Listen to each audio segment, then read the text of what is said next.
Hello සුබ දවසක් හැමෝටම. ඔයගොල්ලෝ අද එකතු වෙලා ඉන්නේ Blender LK වෙසක් challenge එකත් එක්ක. ඉතින් මේ පාර වෙසක් එක වෙනුවෙන් අපේ Blender LK set එකෙන් 3D නිර්මාණ ගොඩක් එවලා තිබ්බා. Blender අලුතෙන් ඉගෙන ගන්න අයගේ ඉඳන් මේ විත්ති ගොඩක් දුරට ඉගෙනගෙන ඉවර කට්ටිය මේකට ගොඩක් ලස්සන නිර්මාණ කරලා තිබ්බා. ඉතින් මේ මන්ත්‍රී challenge එක ඊළඟ මාසෙ තියන්නේ නැහැ. ඒ කොහොම වුණත් මේක මීටත් වඩා පිළිවෙලකට කරන්න බලාපොරොත්තු වෙනවා ඉදිරියේදී. ඉතින් ඒ ගැන වැඩි විස්තර ඉස්සරහින් දැනුම් දෙන්නම්. ඒක බලාපොරොත්තු වෙමින් ඉන්න ඔයාලට හොඳ අත්දැකීමක් එක්ක වටිනාකමක් එන විදිහට අපි මේ මන්ත්‍රී challenge එක පවත්වන්න බලාපොරොත්තු වෙමින් ඉන්නේ. ඉතින් මේ පාර වෙසක් බලන්න යන්නත් නැති එකේ අපි බලමු අපේ Blender LK set එක හදලා තියෙන වෙසක් සැරසිලි කොහොමද කියලා. ඉතින් ඒ අතරින් ඔයගොල්ලන්ට වැඩිපුරම හිත ගියේ මොකේටද කියලා අපිට කමෙන්ට් එකක් දාන්න. එහෙනම් වීඩියෝ එකට යමු.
අපේ කට්ටිය Blender software එක පාවිච්චි කරලා 3D වෙසක් සැරසිලි නිර්මාණය කරලා තිබ්බේ.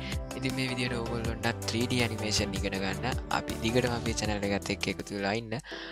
එහෙනම් ඊළඟ වීඩියෝ එකෙන් හම්බෙමු. ගිහින් එන්නම්. සුබ දවසක්.